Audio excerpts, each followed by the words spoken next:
Is anyone else in here, would you call yourself a big picture person? Do you know what that means? Like you're all about the big picture. You see the big picture.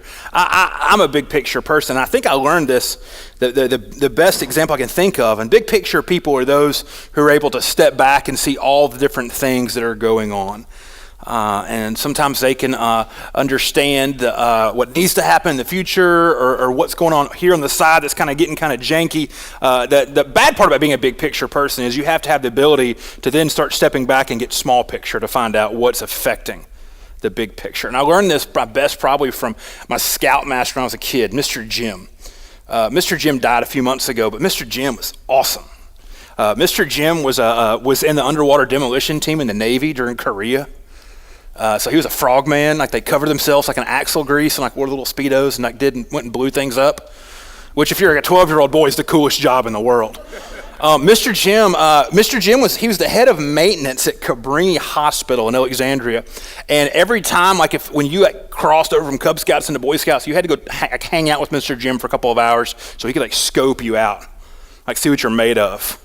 And I remember the day that I had to go sit with Mr. Jim, there was a broken boiler in the hospital. And so my shakedown, pretty much what it was, Mr. Jim was sitting there on 2 folding chairs in the boiler room of Cabrini Hospital while he's trying to figure out why this thing's not working right. And Mr. Jim also, he chain smoked Winston's. And it was like a Slovakian border guard, And so Mr. Jim, I think, smoked a carton of Winston's in this tiny little room while we're sitting here with him, watching this boiler for 2 hours. He didn't say, he said 15 words to me. I'm a little guy, in the Boy Scout. And if you're a Boy Scout in the 70s, 80s, 90s, you remember the shorts? The shorts. Not the shorts, but the shorts. In those things. Sitting there, trying to freak out. And Mr. Jim's just watching this boiler and watching this boiler and watching this boiler. And he says 10 words to me. And then finally he's like, yep, that's it. Hand me that. And he said, hand me that. And I'm an 11-year-old, have no earthly idea what he's talking about. So I just hand him the whole toolbox. And he takes some stuff off and he fiddles some things. And in fact, after 25, I'm terrified because both my grandfathers were mechanics and my father can put gas in his car and that's it. So at that point in time in my life, I had no earthly, I was like, this thing is broken now. There are so many parts off of it. And Mr. Jim literally, he ends up having, I don't know, I feel like this wrench was this big. And he sticks it down in some place and I swear y'all, he's went, all right, that's fixed. And I got down, I was like, what were you doing? He said, we just had to watch it for a while to figure out what was the matter. And I learned a huge lesson that day about big picture and then little picture. And today is a story about big picture and little picture. And it's a story about sometimes you have to tear off the top in order to get to the bottom. And it's a story about Luke that Luke wrote, and it's a story about Jesus engaging with a couple different groups of people with the same outcome and process. I love Luke. A few years ago, I read it over the course of a year 3 or 4 times. If you ever want to find out why Jesus got killed, read Luke, and you realize that there's a lot of reasons why they wanted him out of the picture.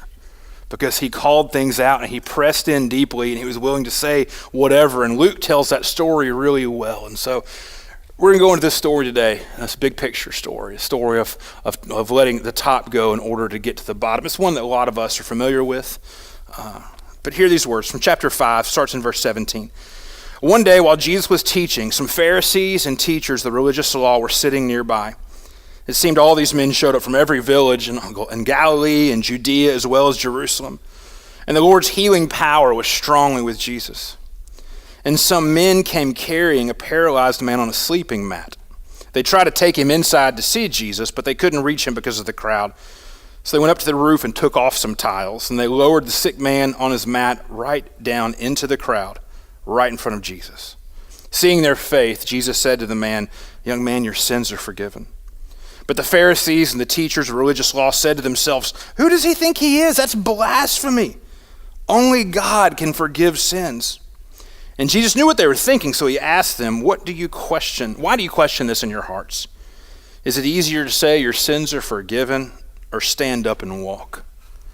So I'll prove to you that the Son of Man has the authority on earth to forgive sins. And Jesus turned to the paralyzed man and said, "Stand up, pick up your mat, and go home."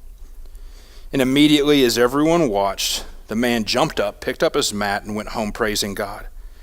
Everyone was gripped with great wonder and awe, and they praised God, exclaiming, "We have seen amazing things today." So there's a lot going on, but this is really a story of twos. We have a couple of different sets of characters. We have the Pharisees and the religious leaders, and we have this paralyzed man and his friends. We've got a couple of different stories. Like there's really like two things going on in this passage. And there's kind of two sets of circumstances and 2 points of conflict, but there's one outcome. And we see that this paralyzed man, and the lesson that we find in his life is the same lesson that Jesus is teaching these Pharisees and these teachers of the law the same day. So our two sets of characters. The first one we meet is the Pharisees and the teachers. We read about them from the very beginning. Pharisee, it means separated ones. These teachers of the law, these are not priests. They're not part of like the actual religious establishment. They're an offshoot, like a splinter movement. That is asking folks to go above and beyond. They're disagreeing with the common practice. And we'll find out these are the biggest antagonists to Jesus' ministry. They believe in a strict adherence of the law. So strict they've added to it. Over the last a couple hundred years before this, they have taken and expanded the law to an unreasonable state, where people really don't have the ability to function in life anymore. They've brought up this alternate structure defining holiness, and they've infiltrated. They've managed to work their way into the political systems of the Jewish people, and they're controlling every single bit of this. And the reason why is they believe that if every single person could just follow the law perfectly for one day, that their Messiah would come. And Jesus is a very different picture of Messiah than what they're expecting. We have this paralyzed man and his friend. This story actually shows up in 3 of the 4 Gospels. It's in Matthew, it's in Mark, and it's in Luke. And in Mark, it gives us a little bit more information that he had 4 friends with him, and that he's on like some sort of pallet. A lot of times the people who were infirmed just had like these tiny little platforms they lived on, and they would beg or pay people to move them about town. So this man's little like pallet is his entire world. It's however long it takes for you to lay down and to kind of think about that. But these friends, and the fact they were his friends, says something much bigger. Are willing to help him and to try to do something really, really different that day. But the Pharisees and the teachers and this paralyzed man and his friends, there's 2 stories that are going on. The Pharisees, they're in Capernaum. Now, some of us, that doesn't mean that much, but Capernaum's in Galilee. And the Pharisees, their stronghold of power really was Jerusalem, and the area around Jerusalem, in Judea. Like Galilee, nobody wants to go to Galilee. Like I've told y'all before, like Galilee is like where all the rednecks of Israel live. It's Monroe.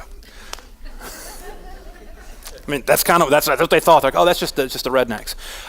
The thing about it this way, like if you work like in education, or you work in a government job, or anything like that, like if Baton Rouge ever comes to town, is it a good thing necessarily? Like what happens, like if you're, I'm saying teachers, so I've heard a lot of my teacher friends gripe about this. Like if Baton Rouge shows up, they're like, well, what are you doing up here? Like you're 6 hours away. Like when the Pharisees show up in town, everybody's like, this is not good.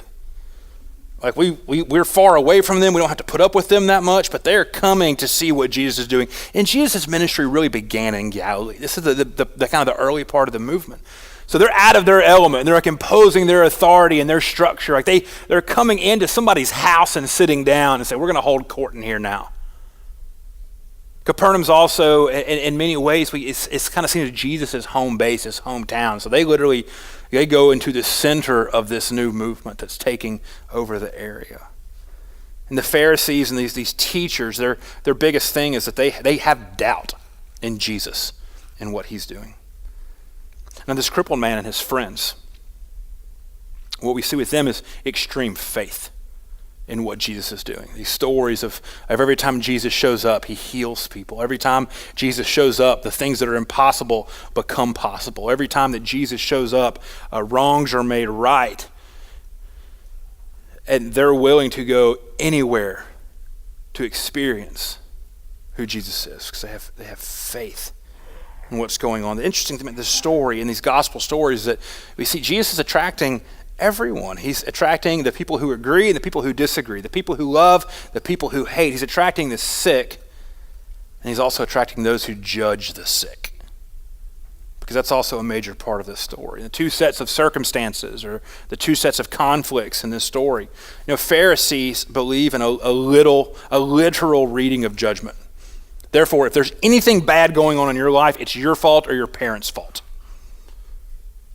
That this is God judging you. So this man being infirmed, and the way they talk about him, this is something from birth. This is not like he fell off a ladder and broke legs. This is who he is.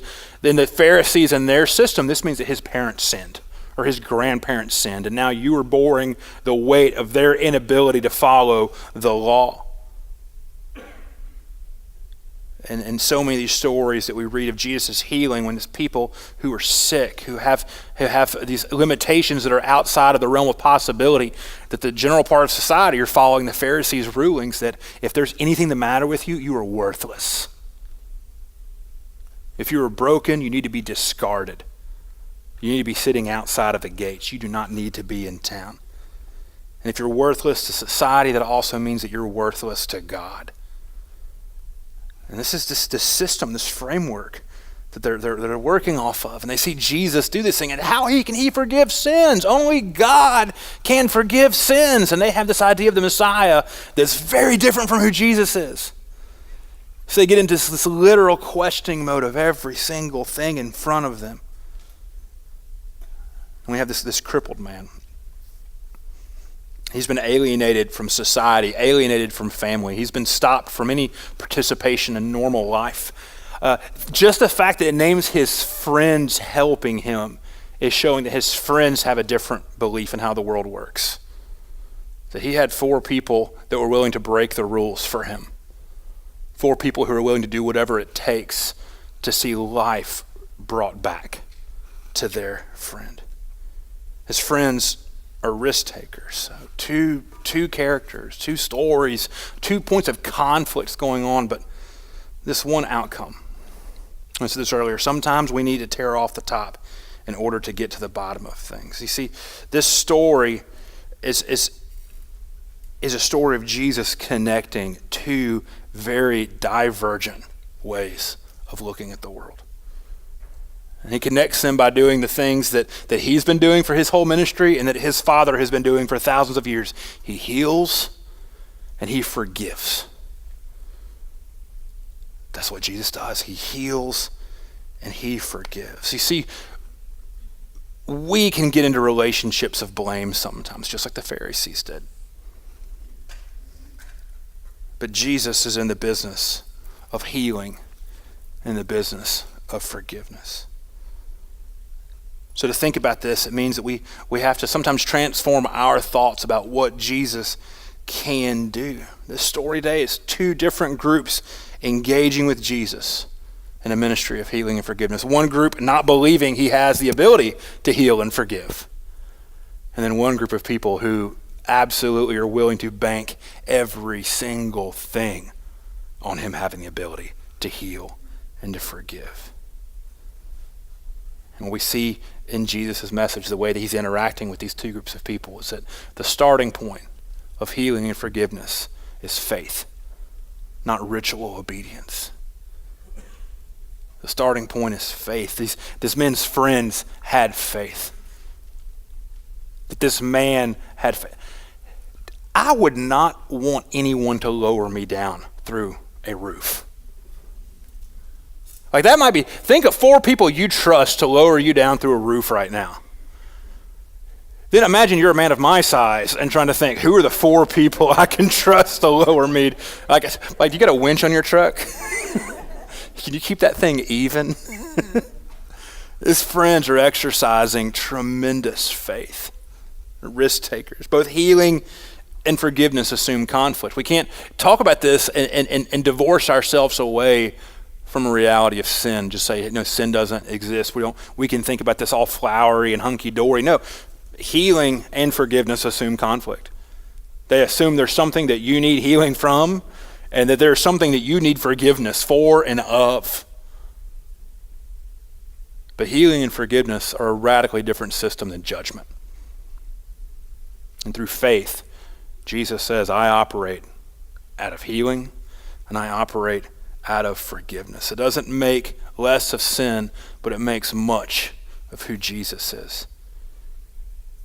Let's think about that. Jesus, the Pharisees are freaking out. They say the first thing he says to this man is, your sins are forgiven. They just blows their mind. Like, you can't do that. Nobody can do that. That's blasphemy. That's horrible. And Jesus comes to them and speaks very directly. He says, I've got to take part. I've got to take care of the biggest thing that's affecting this man. And it's not the fact that he's crippled. It's the fact that he needs forgiveness. And only when he understands forgiveness can he contemplate and think about what healing looks like. And then the second time he comes to the man and says, stand and walk. Now, healing and forgiveness they're in a cyclical relationship. That when we begin to understand our forgiveness, we can begin to accept and understand healing and process that. And then we begin to understand and accept our healing and process our healing. Then we realize that there's a deeper level of forgiveness that we need. And when we understand that, then we realize there's a deeper level of healing that we need. You see this? This is not a one-time thing. This is a pattern. This is the pattern of discipleship. This is the pattern of Jesus being active and involved in our lives, is that we, through faith, we enter into a relationship of healing and forgiveness with him.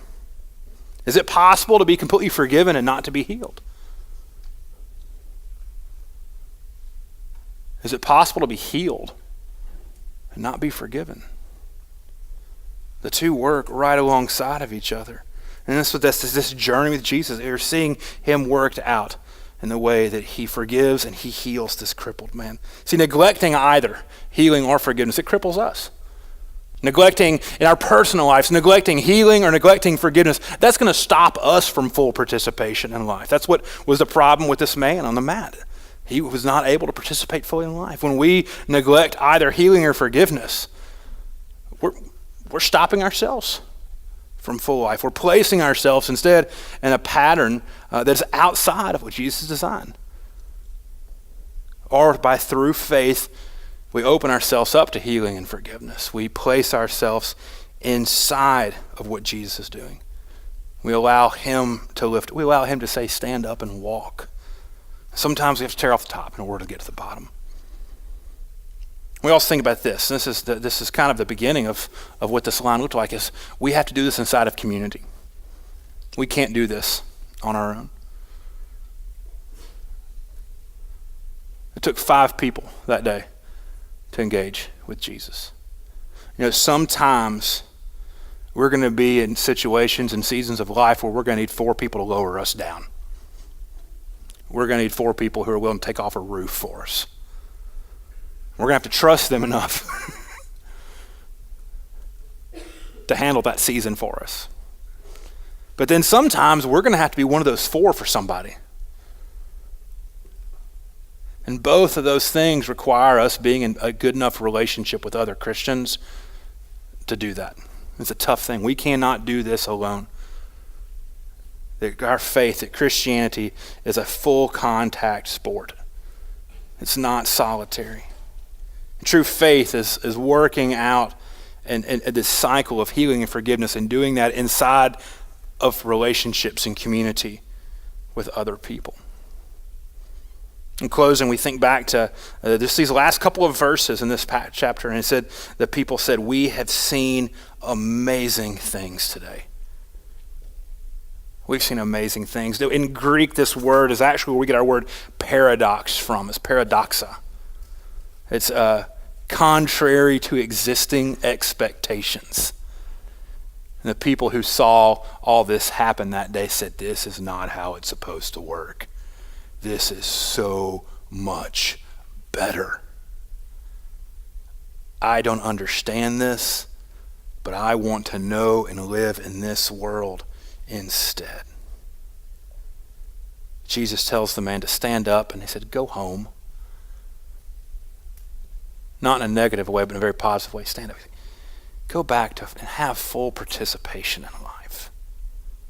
For this man, it's most likely the first time he'd ever even had that ability. to be fully inside of life. These are acts that disrupted the way that they knew the world to work.